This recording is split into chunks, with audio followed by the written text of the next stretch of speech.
प्रस्तुत है आशा शर्मा की बाल कहानी कीटाणुओं की धमा चौकड़ी।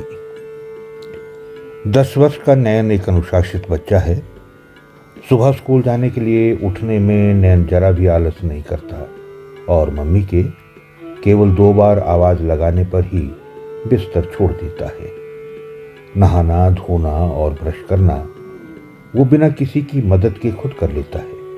दूध भी बिना कोई नखरा किए ही पी लेता है। तो फिर सोचने वाली बात यह है कि जब नयन एक अच्छा बच्चा है तो फिर आज नयन की कहानी क्यों सुनाई जा रही है?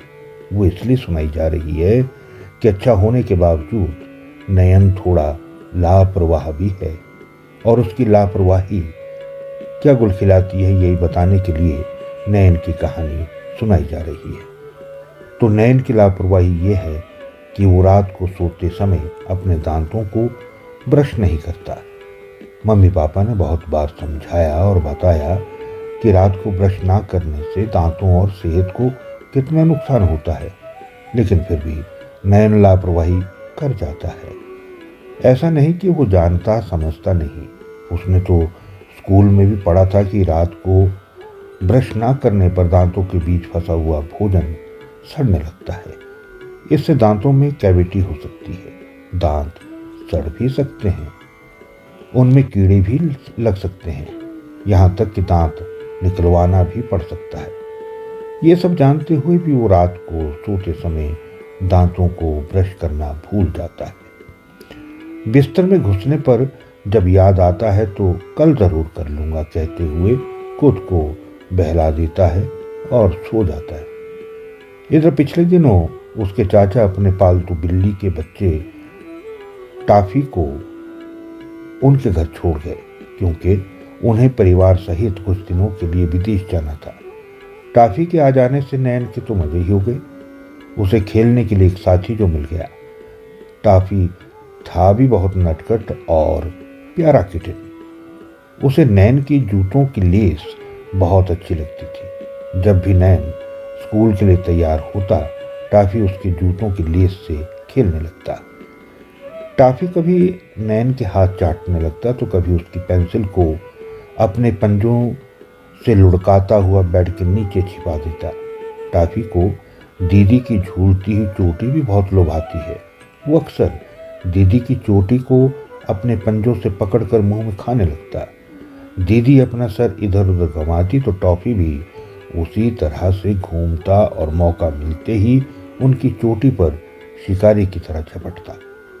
नयन की आइसक्रीम चाटने के बाद टाफी जिस ढंग से अपनी जीभ निकालकर अपना मुंह और पंजे साफ करता है वो देखने लायक होता है। बिल्लियां इसी तरह अपने हाइजीन का ख्याल रखती है, ऐसा पापा ने बताया।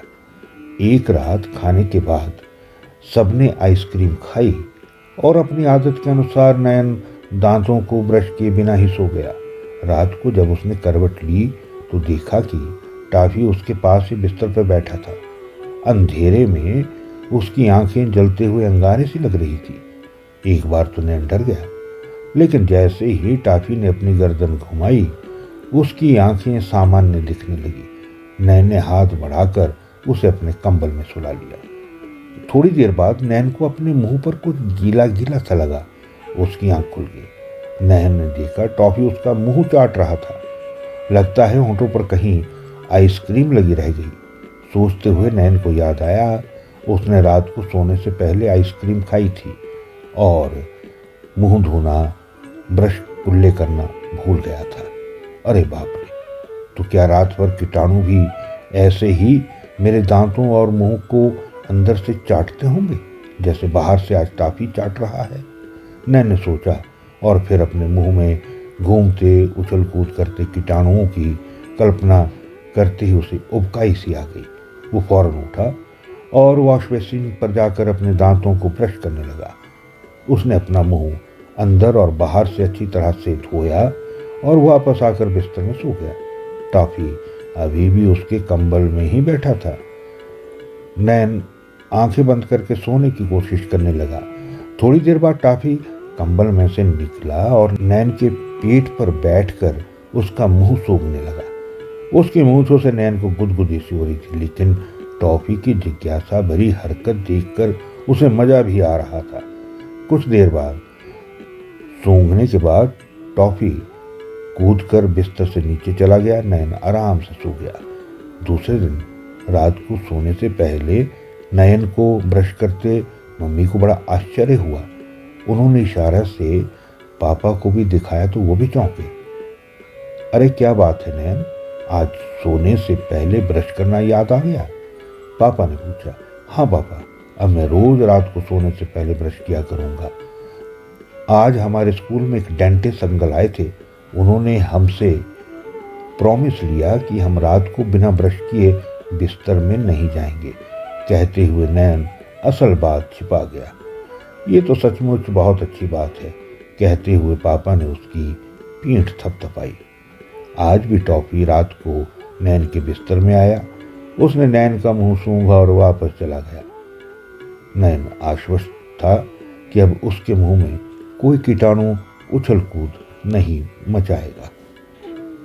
तो श्रोताओ, ये थी आशा शर्मा की बाल कहानी कीटाणुओं की धमा चौकड़ी। आज के लिए इतना ही। फिर मिलता हूँ किसी और बाल कहानी के साथ। नमस्कार।